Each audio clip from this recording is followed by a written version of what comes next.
bad, you know? And somebody said, well, the Bible salesman will take you. And I mean, that is kind of true. They would take me and they would take anybody. But he broke all records in selling Bibles. And when they asked him what his secret was, he said, I just said, do you want to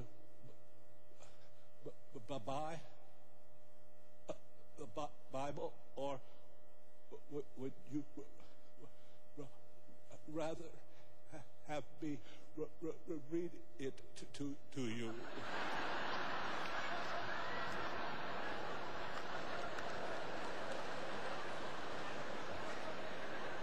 Fantastic. Every obstacle is an opportunity. It starts by laughing at your own handicap. Be aware of all the possibilities. Then be alert to all of the opportunities. Then become active in commitment.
$1,800. S lamp, you do off. Here's the blueberry bushes.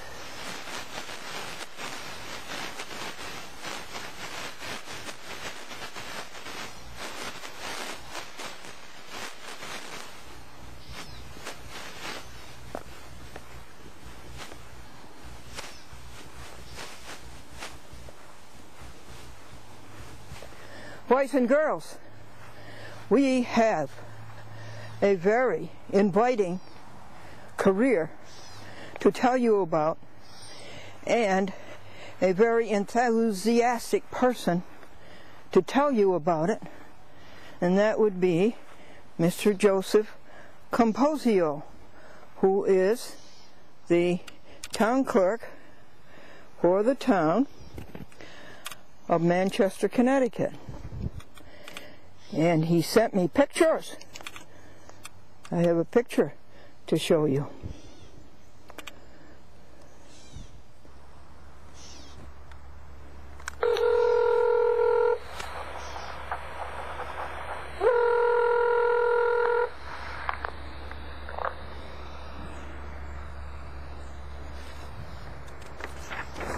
I'm back. How you doing? Oh, I'm doing fine, thank you.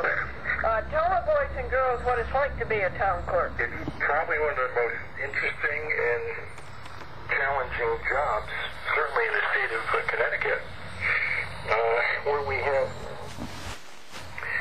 rather unique duties by comparison to other town clerks around the nation. Connecticut, and much like Rhode Island and Vermont, are kind of microcosms of functions and services that you find in county government in most states throughout the country. Oh, yes, that is so, isn't it? And what that means is that we not only process services to the town, but we also are the chief recorder of vital records, which is birth, death, marriage, and also we are, and probably at the forefront of what we do, we are the recorder of deeds, which in most states is a county function. So that, coupled with the many years, 30 different services that we provide, makes it a very interesting and challenging position. And I say that simply because when you look at what we do and how we process transactions, we tend to be at cutting edge of change all the time, because when you're talking about customer service in the realm of local government, not unlike any other level of government, you're talking about finding new ways to do things with less resources, and new ways to do things more efficiently, and that's what makes it a very interesting job for me. I liken it, and I often tell people that there really are three roles of the clerk, and there's the traditional role, the professional role, and the emerging role, and we just talked to the emerging role with the challenge and the use of technology and finding new ways to serve customers. But the traditional role of the clerk really goes back to biblical times, because if you look at our duties, even embedded in what we do today, we are people that perform oaths. We will certify documents, attest to situations, which is not much different than what happened in biblical times. So that's kind of the traditional role. We still seal documents. We still certify records, public records, and mainly that is the role of the clerk. It is the keeper of the public record, the keeper of the history, and it goes back to the very beginnings of government, even in the colonial days of this country. And when we talk to the second ingredient, which is the professional role, well, that really goes hand in hand with the customer being really the pinnacle of customer service, and clerks throughout the state and throughout the country, I'm sure, hold the spirit of working in the best interest of the customer at the very highest level. So what would be an example of an oath?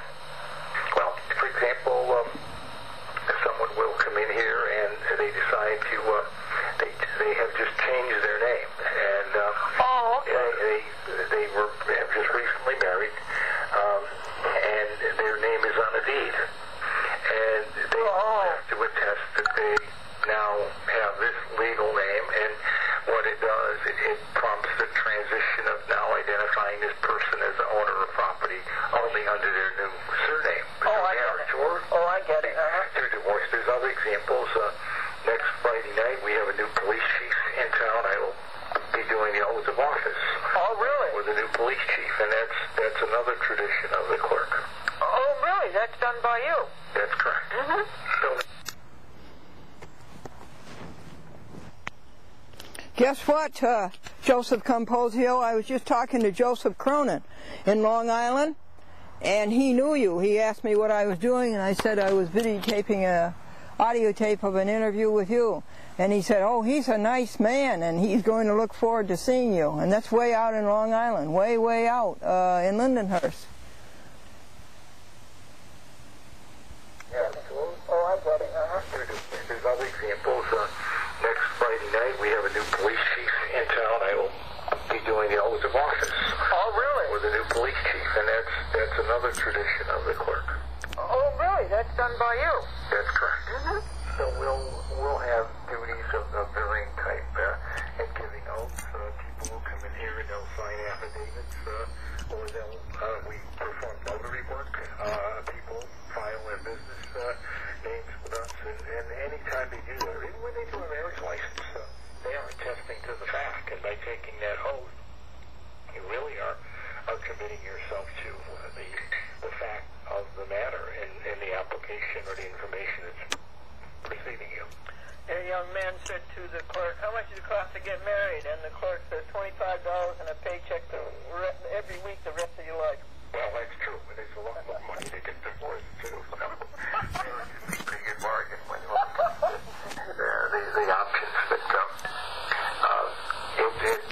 Well, you must find it fascinating.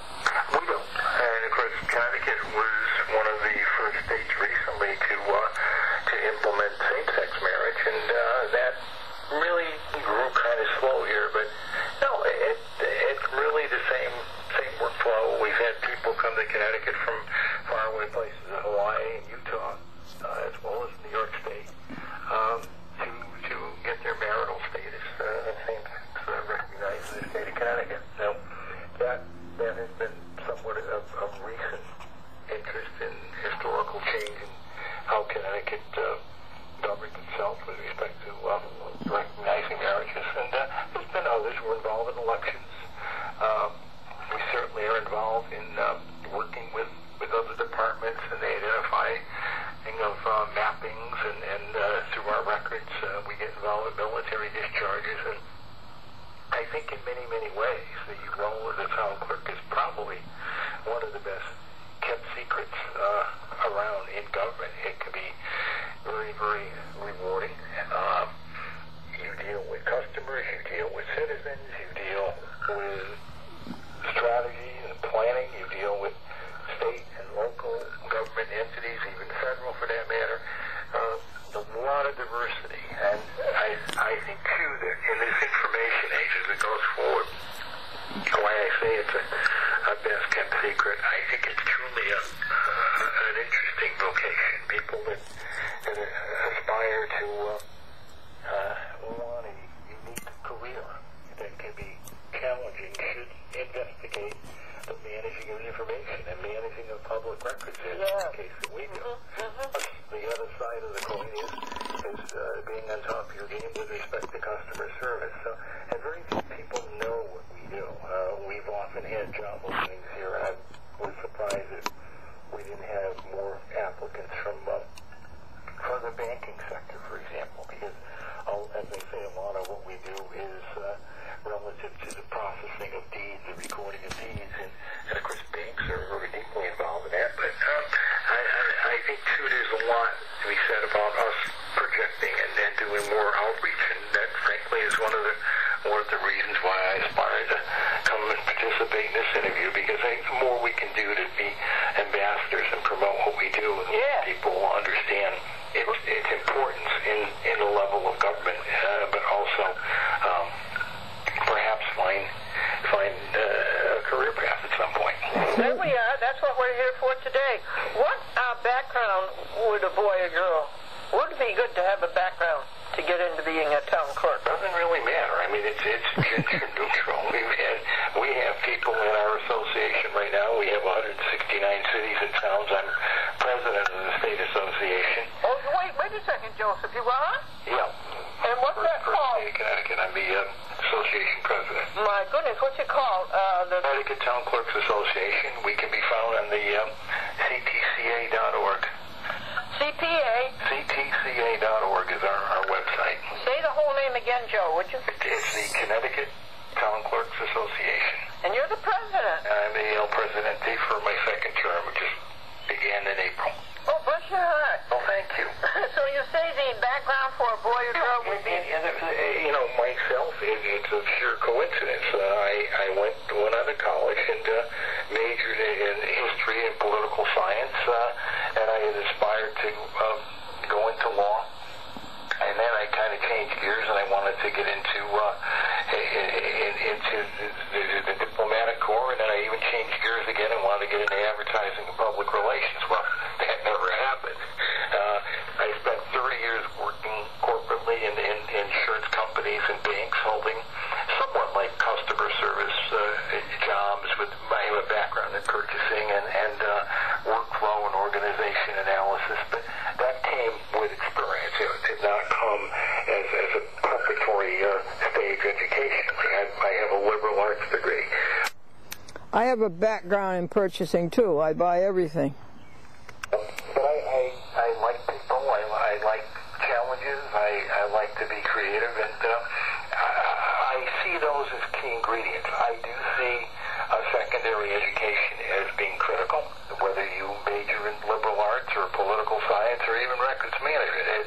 I think it is in fact critical, because in this job to succeed, it's not unlike any other position where communication is the pinnacle of performance, and that is one's ability to interact with people as well as your ability to write and speak effectively, I think. Yes. He's very smart. Yes. And what extracurricular would be good? No question. And, to me that's huge.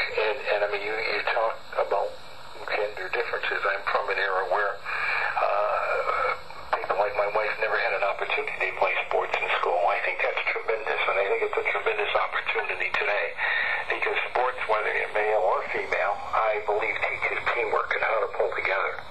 And those are really, really positive and important ingredients when you come into the workplace. And even if you're not an athlete, to participate in some group dynamic, say even the 4-H clubs of some type, where you have to do problem resolution and solve things,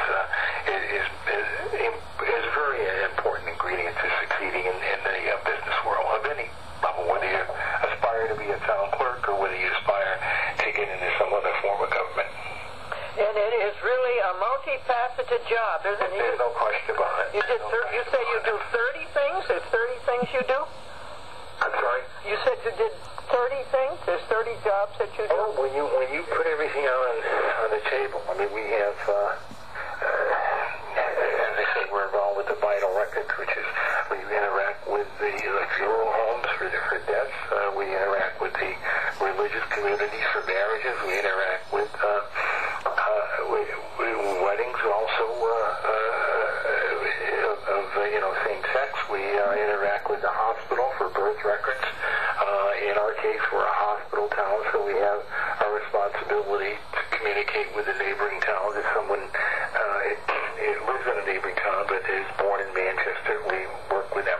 So there's vital records, there's elections, there's various kinds of licensing we do. We do hunting, game licensing, dog licensing. We're a notary public. We also are a agent for the U.S. Passport Services, where you can obtain a passport here. We handle military discharges. Not to mention, we're the keeper of the public records. So any of the business is transacted by the town. In our case, our local legislative body, they're called city or town councils. In Manchester, it's called the board of directors, and we are the keeper of all records. If people want to say, well, hey, what did so-and-so say in a meeting in 1973? We're the people who can come up with that information. Wow. Not to mention the many, many aspects of what we do with recording deeds and land records, and we're now getting into mapping, and maps are vital role, which helps us interact with other departments in the town, because as clerks, we're the first to know if somebody's born, we're the first to know, aside from the family, of course, first to know if somebody passes away, we first to know if you bought a house, we know whether you voted or not. We have lots of information, which is of importance to running a town, and we can share who's the new resident of this town with our public safety and with our emergency services. So if they get an emergency call to a certain household, they'll know who is living there, and they don't expect a room full of kids. If there's two elderly adults there, they know that they have to proceed in a certain way. So government is about information. It's not about 1984 and spying on people. It's about information in an open government, as they say. And so there's many, many facets of those things that we do, between licensing, transacting regular business, processing deeds, vital records, and keeping of public records. There's a lot of facets to that, which makes up about 30 different jobs. What advice would you give a boy or girl? Be a good reader.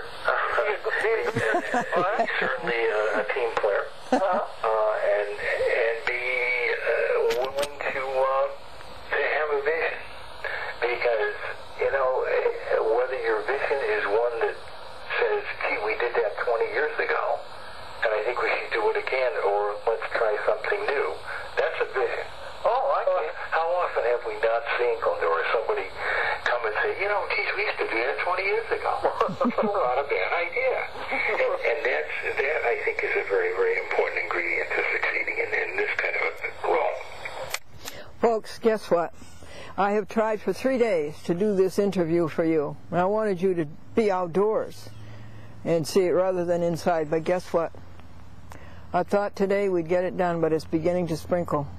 So if all of a sudden I pick up and run off with this precious tape and the camcorder, please understand, isn't it something? Joe, have you been able to do any other kind of outreach? You wanted the public to know about town clerk. Did you able to do any other? Well, we in the community we have twice a year a session called the Citizens Government Academy, and each year 30 citizens sign up, and they literally come to a class for about a 6 to 8 week I want to period, go. once a week, and they learn about the different facets. Yeah, I want to go. And in our particular case, we spent the whole night with them, showing them the one-of-a-kind historic records, and in our case, that go back to 1823. 1823? Yeah, we have the original minutes of the meeting of Manchester government when it was formed in 1823, and people just delighted seeing that, and some of the unique documents. So that's one eye-opener, a unique document. Recently, we found a petition that was signed by 90 ladies in 1834, asking the leaders of the community to abolish alcohol. Oh, yeah. This is an original document. And so they learn about the history, they learn about the value of the kind of services we perform, the value of the information we have, and the value of how all that can work together to better serve the public. And so that's one form of outreach. Through our state association, we are very heavily involved. That's very good. But with the state legislature, we're involved with the state legislature, which is important to help them better understand what we do. And we're continually looking for avenues of opportunity. We're working on a model to try to develop some potential access to public records with the school system, both through the community college system and through the public school system. And helping students learn about civics, learn about government through public records. And that's certainly high on a priority list and high on my radar of things I want to see done. How would you go about that? That's a particular... And learn about it through a chat with Glendora. The sprinkles are getting bigger, folks. To us right now, because we're talking for children. How would you go about that? In several ways. That you would want to program it for the level of learning, and I'm certainly not a teacher, but my take is that in the elementary level you would perhaps treat it differently than at the middle or the high school level.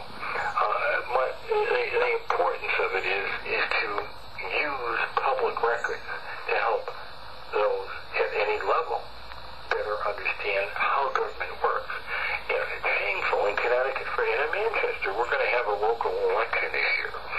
And as opposed to last year, when 75 to 80% of the people showed up to vote, in some cases higher, at the local election this year, we're only going to have about 25 to 30% show up. And it's unfortunate because the people you elect in a local election, the impact they make on your pocketbook and on your taxation and on your living ordinance is a heck of a lot quicker than anything goes down in Washington. And so I feel it's important for several reasons to help people learn about civics. I don't want to call it politics, it's really civics. How does government work? So there's educational value in that they know how it works, what happens, and how people are elected, what is their empowerment, how do they function with the state, how they function with those. Those are all important things. And to get that message through, I think improves the quality and the amount of participation in democracy, and that's important. Yes, it is. Yes. Is there any way a youngster can come in and watch? Oh, absolutely. We've had schools tour and come through here. You have had tours come through? We've had at all levels. We've had schools, and we even have a school version of the Government Academy, and most recently an employee version, which is tremendous outreach because how often, and I know in your experience you've seen people say, well, send it over to Bill Smith's operation. Well, what does Bill Smith's operation do? And in an organization, it's nice to know what the guy across the hall does and what he does with the document you popped in the mail to them the day before. Oh, yeah. So those are all learning experiences. And what we believe we can do, particularly with the educational community, is not just get students at varying levels interested in to do research. For example, Manchester was the silk capital of the world for many, many years. And many of the personnel records for the company that was in town are up at the University of Connecticut. So if we can laterally, see, oftentimes people do research. I like to call it vertical research, where they start at point A and go to point B, but it's vertical. Whereas you start bringing in other resources, like not just what we have at Town Hall, but what do we have at the State Library? What do we have at the Community College?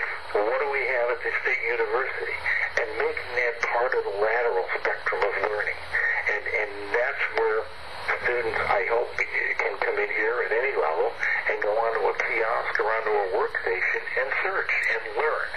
And in this computer age, I think that's a very positive step. Well, thank you for reaching out to the children, Joe. Well, my pleasure, and you're most welcome, and whatever we can do to move our generations of the future forward, I think it's most important. Do they have interns, Joe? Because of the economy and staffing issues, there's been numerous freezes, and unfortunately, local government has its issues.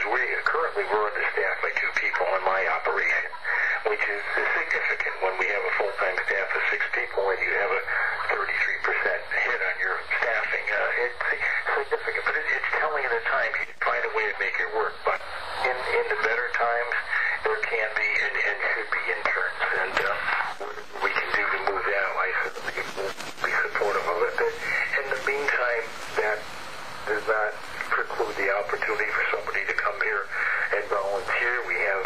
you do take volunteers? We have volunteers from the Historical Society helping us implement a records management program, and that's how we unearthed the petition from 1834. And how old do they have to be, Joe? Any age. If they have to retire at any age. Really? You know, it's not like being a ball player. Anybody that comes in here, we can find something for them to do. Obviously, in some cases, with some guidance and some direction. But really, Joe? Boy, that would be wonderful. That would be the way to do it. I believe so. And age should not be a barrier, up or down. And the desire to learn has nothing to do with one's age. And somebody wants to learn, somebody wants to participate. Those are the most important ingredients to life. Would it be all right to put up your telephone number in case the youth would like to call you? Absolutely. Oh, yes, thank you for that. That's really outreach. Yes, it is. Yeah. Anything else you want to tell the boys and girls? In short, be mindful that there are some great opportunities and some great careers when it comes to the information age, and that not all mean being a programmer or being a researcher or a developer of computer technology. There's been a lot of career opportunities that have spawned from the information age, and one is the managing of records and the managing of customer service, and whether it be in the office of a town clerk or some other similar venue, look for those kinds of opportunities, because that's what's going to change the organization charts of tomorrow, and that's the single most stimulus that this country needs. Too many of our businesses are still running with organization charts from the 1950s. We need job change, we need job recreation and re-engineering of jobs, and those are fancy terms, but they really, really are realities. And my advice to